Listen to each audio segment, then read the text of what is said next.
Hello, I'm Ryan, and welcome to my channel, Analyze This, Mr. Bond, where I examine the adventures of James Bond 007 and dig for what lies beneath the surface.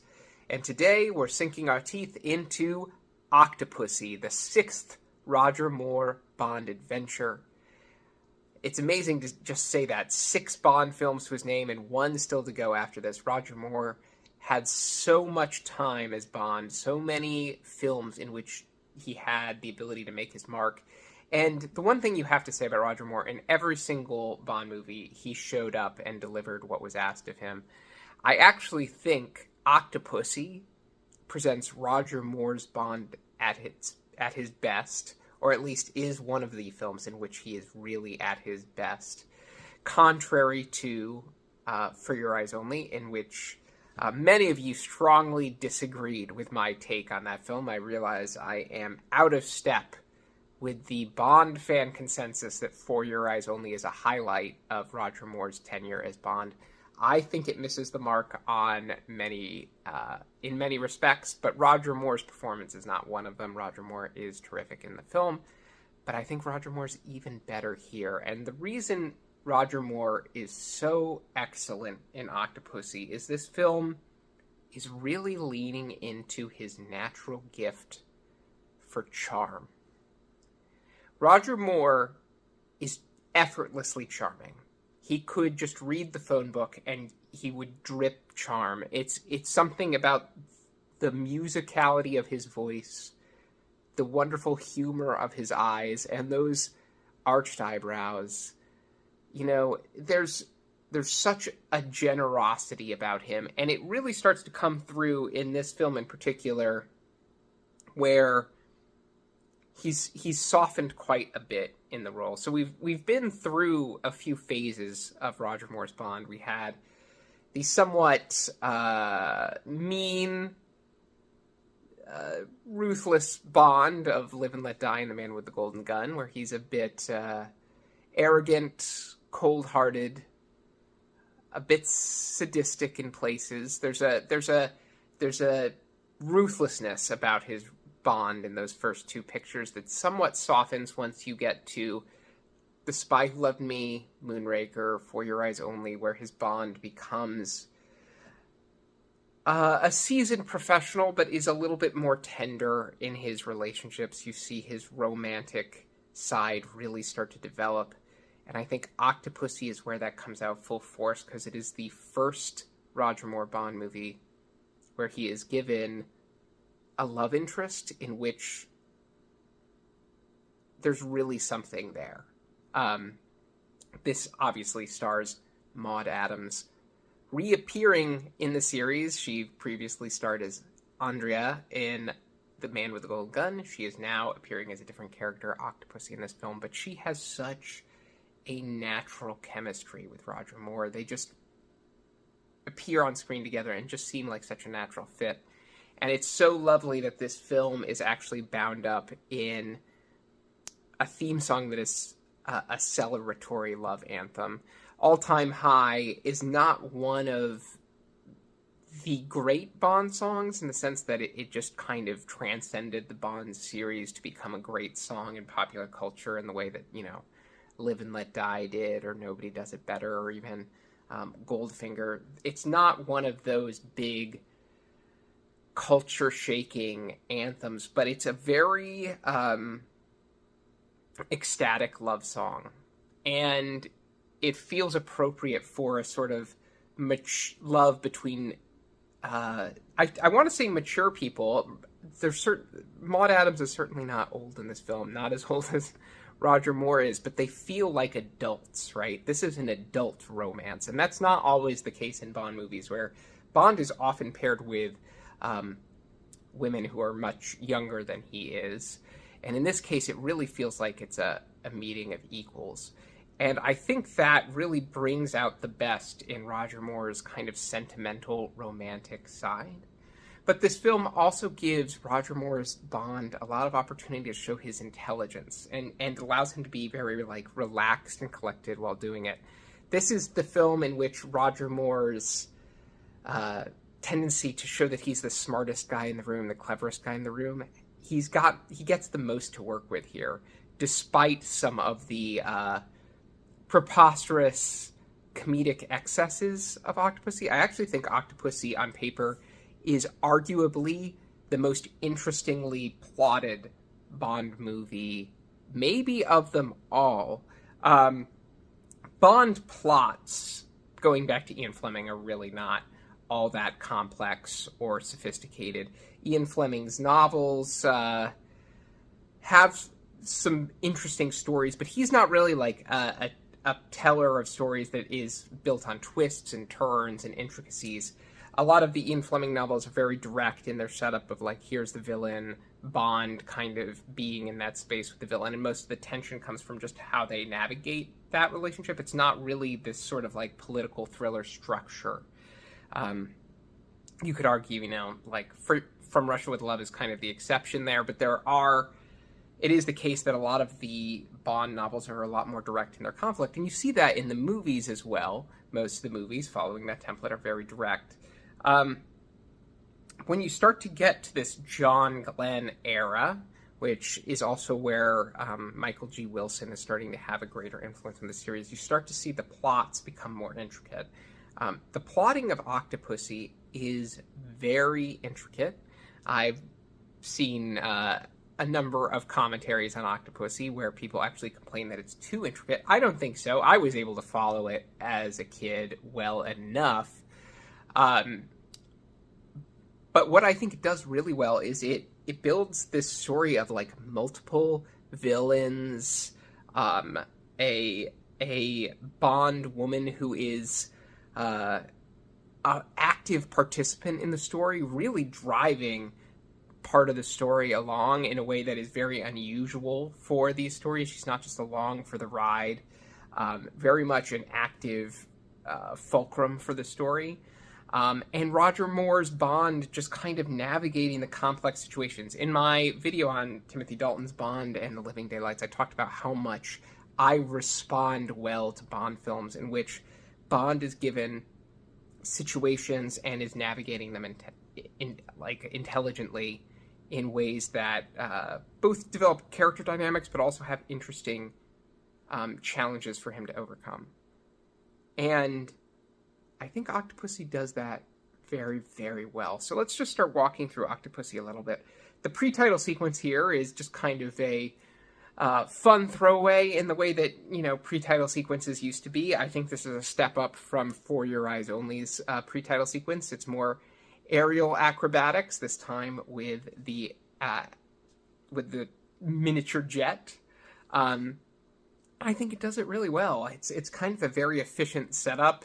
Bond's there to set, an explosive, blow up the hangar. He gets caught. He manages to escape. He gets into the jet. Hijinks ensue. He blows up the hangar. Punchline. Cue title sequence. It's very efficient in many ways. Like the pre-title sequence of Octopussy is the most by the book, lean, mean pre-title sequence of the series, outside of perhaps The Spy Who Loved Me, right? The Spy Who Loved Me, that pre-title sequence opens with such grandeur and panache, but The Spy Who Loved Me is also, such an epic. This feels like more like your run-of-the-mill opening sequence, and it's very good. This Bond film has a sense of adventure about it. It's kind of in that 1980s space where, you had the Indiana Jones films going in parallel, and you see that influence here in the way that it's bringing in that sort of more playful energy in its sequences. This sequence is not particularly jokey. It's actually done very well. I love how well and how clearly the aerial stuff is filmed, and how efficiently it moves through that too. It doesn't draw it out. It does just enough of it to get you to the big payoff of the explosion in the hangar, which looks fantastic even today. And it's really just kind of like a rousing teaser for the movie that will follow. Where the story picks up, I think, is instantly very Flemingesque.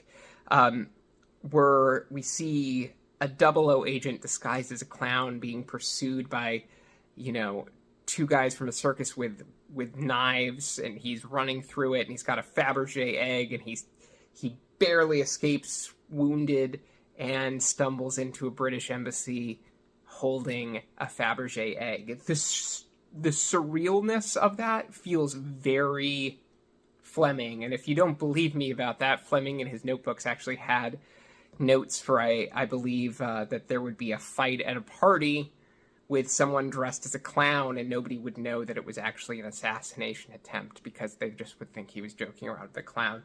You have that sort of sensibility here, and it's pretty grounded. The stuff with the clown suit later in the movie is somewhat rightly, complained about. I don't know that it's the movie's best choice to put Bond in a clown outfit, but here it actually works really well to set up like this strange mystery. Why is there a clown holding a Fabergé egg? And not many Bond films have such a strong, exciting hook in that way, like a really curious imagery. It's almost like a Columbo teaser sequence or something like from a great mystery TV show or something. Is just like, okay, what's even going on here? And the movie does a fairly good job of building on that momentum.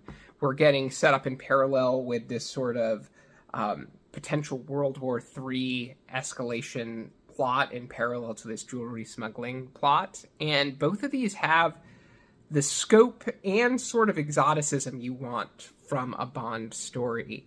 It's one thing to have intrigue, but the Bond elements really come in things like the Fabergé egg, which is one of the great MacGuffins of the Bond series. It's so instantaneously mysterious and alluring, and this whole opening section where Bond goes to an auction for this Fabergé egg that they realize is something that the villains are looking for, and Bond is there to potentially spot the buyer. This is pulled pretty much directly from Ian Fleming, but I think the movie actually does even better than Ian Fleming at building this sequence, because it introduces the villain here, Kamal Khan, and Magda. So, like, a bunch of characters are getting introduced, and then you're seeing Bond just kind of outwit them in his wonderfully cocky, arrogant Roger Moore sort of way, where you realize that he's taking enormous risks with great confidence. And then the final payoff twist that he actually swapped the egg with a fake is just a wonderful reversal, right? That sort of Bond is the Bond that I really hope returns to screens at some point in the future. This sort of Bond who is at once very intelligent, but is arrogant enough to take these sorts of risks, and is also sort of just kind of like the trickster figure in the world. Like, he's just kind of, he's exasperating the stereotypically British upper crust types, like M and the Minister of Defense, and he's always leaving them flustered, but he's always getting one over on the villains at the same time. And I think that's a terrific balance that only Roger Moore's Bond truly nails. And the trail leads him to India. Now, India's representation in this movie, as in Indiana Jones and the Temple of Doom, which came out around the same time, is not the most sensitive or generous portrayal of Indian culture. There's very much a kind of cartoonishness about the way that India is stereotyped in Octopussy, and if there's one thing I can say where that I think that misses a beat there, it's that, because I think India is such a rich culture that I would have preferred almost a more authentic representation of what India was like in the 1980s than sort of like the sequence in particular where, Bond is being chased through, the market, and there's the sword swallower and all this sort of like hokey gags along the way. Like, I kind of wish this film had taken the opportunity to document India more authentically, because I think that's one of the great virtues of the Bond series is this travelogue element, and you kind of start to see it really waning in the series at this point, and it honestly, it never, after the 1970s, travelogue in these movies was mostly wiped out. It's a lot of like stereotypical imagery to stand in for a location. We'll see in the next movie, A View to a Kill. You know, it's just, hey, Bond's at the Eiffel Tower now. It's not like this sense of, oh, what does Paris feel like? Where are these back corners of Paris that Bond might be? You don't really see that as much anymore. But still, I think there's a lot of joy to seeing Bond in a place as colorful and beautiful as India. There's just a wonderful sense of warmth about India. There's a lot of beautiful architectural detail. There's wonderful colors in the clothing and attire that is native to India. That is just, it's just a great setting. I hope Bond gets back there one of these days. I know he was almost going to be there, I believe, for the start of Skyfall, but that fell through, so they moved to Istanbul, or was it South Africa? I can't remember. I think they debated between India and South Africa for the train sequence in Skyfall. But we're getting off track here. The sequence where Bond goes in and Kamal Khan is playing backgammon and he's rigged the game in his favor and Bond turns the tables on him is, bar none, one of the best scenes in the series. Yes, it is essentially a beat-by-beat recreation of the golf match from Goldfinger, done with Roger Moore's flair, but I think it's better than the sequence from Goldfinger, first and foremost because it's tighter and more concise. It achieves more in a shorter space of time, which is always a mark of elegance. The compression of it doesn't diminish it. If anything, it heightens it. There is just such sharp effectiveness in the way those dynamics play out so quickly. The dialogue is razor sharp. As I say, it's all in the wrist. Like, all of those turns are so perfect. Roger Moore putting the Fabergé egg out on the table. And then, of course, Louis Jourdan as Kamal Khan, probably alongside Hugo Drax and Francisco Scaramanga, one of the great Roger Moore antagonists. And he feels like such a great antagonist for Roger Moore because of his own sophistication and sort of sinister charm. Roger Moore is the charming hero. Louis Jourdan is this sort of dark, brooding, sinister figure, and he is just a delight too. So watching the both of them kind of sink their teeth into the dialogue as they're throwing barbs back and forth is such a great pleasure. It happens again during the banquet scene where Bond is having dinner with Kamal Khan, and Kamal Khan is explaining that Bond will essentially be permanently damaged by their interrogation techniques.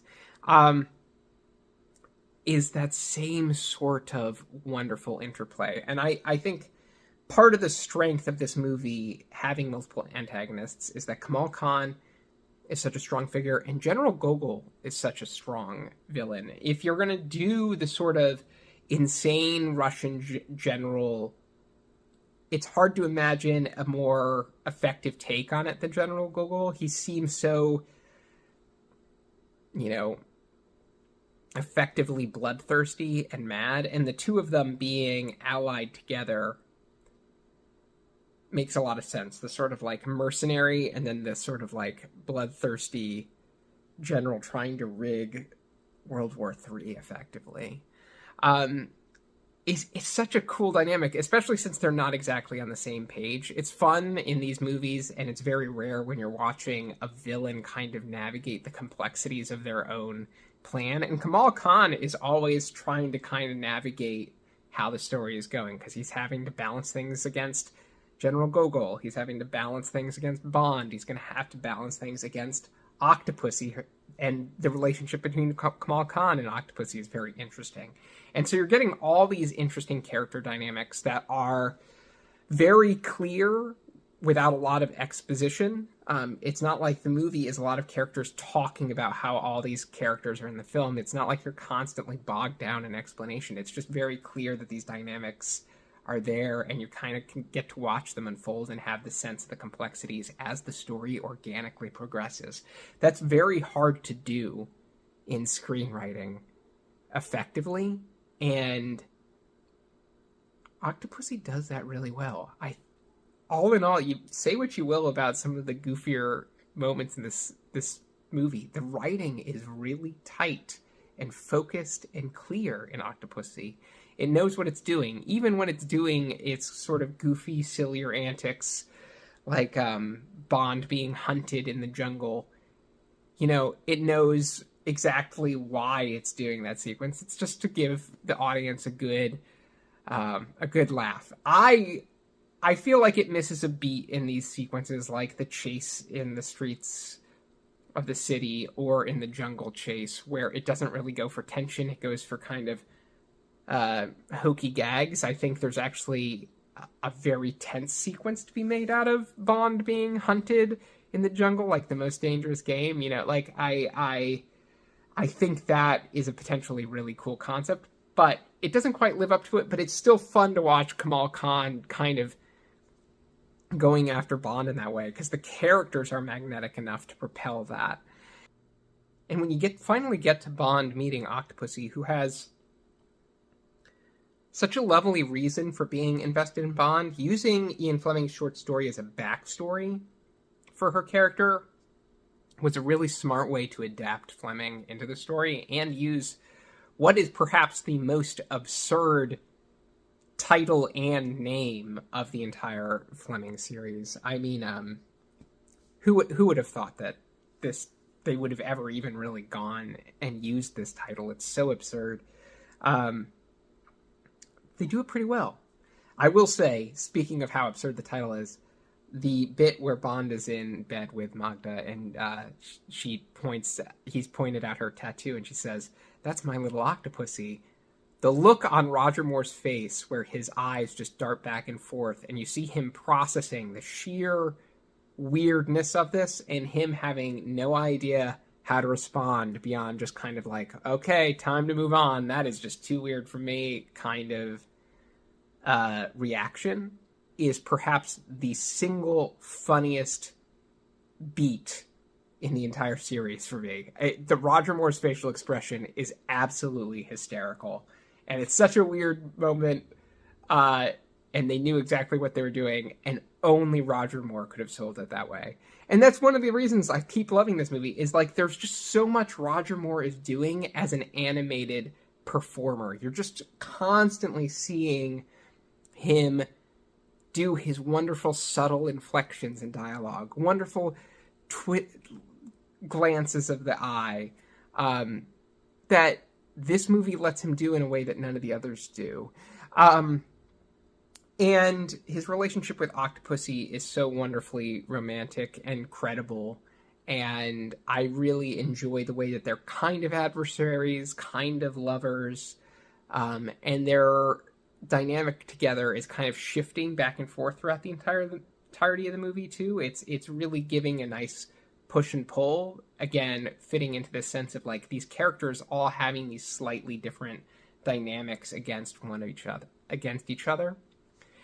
And it all builds towards this very kind of extended, tense sequence where there's a nuclear bomb in play and Bond's trying to get to it to defuse it. And it gets, it's like one micro set piece after another as Bond is effectively tracking that the bomb has been loaded on the train. It's been set. The train moves on. Bond is being hunted. General Gogol ends up dying. He doesn't live to see, the bomb go off. And then you get the somewhat infamous sequence with Bond at the circus dressed as a clown to defuse the bomb. And what I will say about that sequence is I will never defend the fact that Roger Moore goes into get disguised as a clown and emerges in full clown garb in an impossible amount of time. And I won't even defend the fact that he's in clown outfit to begin with necessarily, because I think it does diminish the integrity of the character a little bit, but I will defend the sequence in general. Even as a kid, even now, that countdown sequence is the most tense nuclear bomb countdown sequence maybe since Goldfinger, but it's even higher stakes here because there's so many innocent people in play, and the amount of back and forth that has to happen before Bond defuses that bomb, the desperation of Bond just trying to convince people that there's even a bomb there in the circus. It's a pretty great beat, and it's tense in a way that Bond movies rarely are. And it's that tense in a movie that's as kind of lighthearted and as adventurous as Octopussy is a wonderful balance. This movie is just so wonderfully balanced between intrigue and comedy and just kind of lighthearted silliness and romance. It's got something for everybody. It's got Indiana Jones style henchmen that have saw yo-yos and things like that. Like, it's got it all. And I really love this movie. It's one of my go-to, I need a good relaxing evening after a long day Bond movies. I really think it nails a lot of that. And what it also does is it does something that Bond films don't often do, is it kind of resolves the main threat, and then the whole back end of the movie is just about Bond chasing down the villain. And so we get this wonderful, assault on the palace sort of set piece, and then the final plane climax where Kamal Khan is trying to escape, and you're getting some more wonderful stunt work with people on the outside of a plane.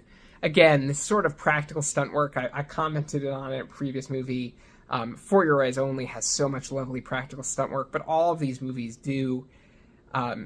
It's such a joy. I know people go nuts for the stunt work in the Mission Impossible movies, but something about the casual nature of just kind of the off-the-cuff, authentic stunt work in these movies has a magic to it as cinema spectacle that I don't get from the big budget movies of today. And maybe that's just rose-tinted glasses, but I think there's something very tactile about it. It just feels, when you see these people on the outside of a plane, there's just something lovely about the very no-frills way in which John Glenn presents that kind of set piece that just makes it feel that much more exciting.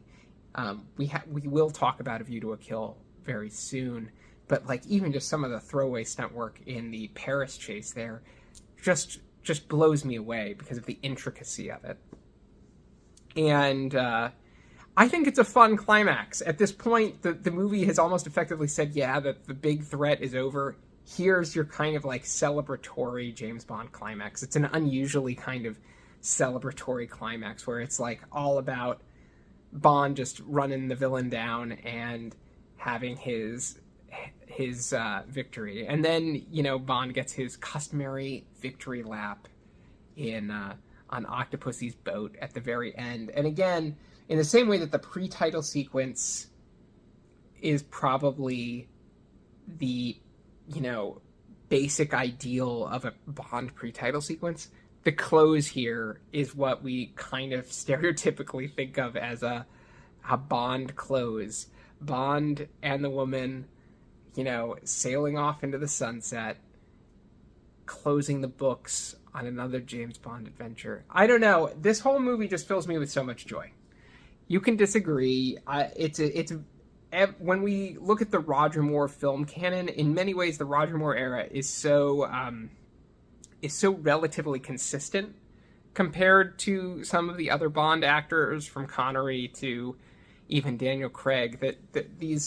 That what you latch onto is really like a very narrow calibration feature. It's just the particular flavor of Roger Moore, and Roger Moore's the spectrum of Roger Moore's Bond isn't that big to begin with. So it's just like, what specific frequency are you tuning into? Octopussy is for me a sweet spot in the Roger Moore Bond run. I really, really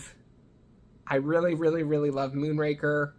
I love a lot of things about Live and Let Die and how unique that is.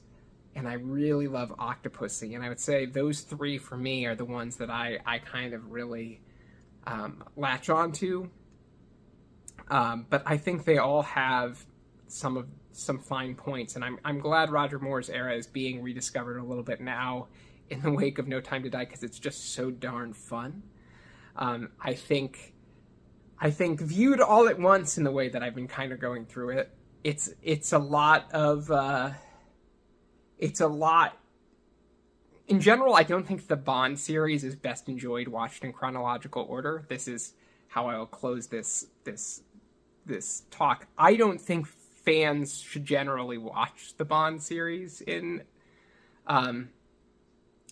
chronological order, because I think that tends to subject you too much to the ways in which the series got stuck in certain modes for periods of time. And just like with anything, with like food or music, you can get tired of the same thing done over and over again. And so when people complain, oh yeah, well, Moonraker was just a retread of The Spy Who Loved Me. Well, why does that matter if you watch The Spy Who Loved Me, and Moonraker a year apart, and in between you watched a bunch of Daniel Craig Bond movies that have nothing to do with them? No, I don't think it does. These movies stand alone, and they're best enjoyed kind of stand alone. So as much as it benefits the purpose of my series to kind of walk through each of these actors' eras chronologically, I always would recommend that folks just kind of watch Bond movies out of order, which is kind of how I experienced it growing up. I would watch the marathons on TV, and they never showed the Bond movies in chronological order. You'd go from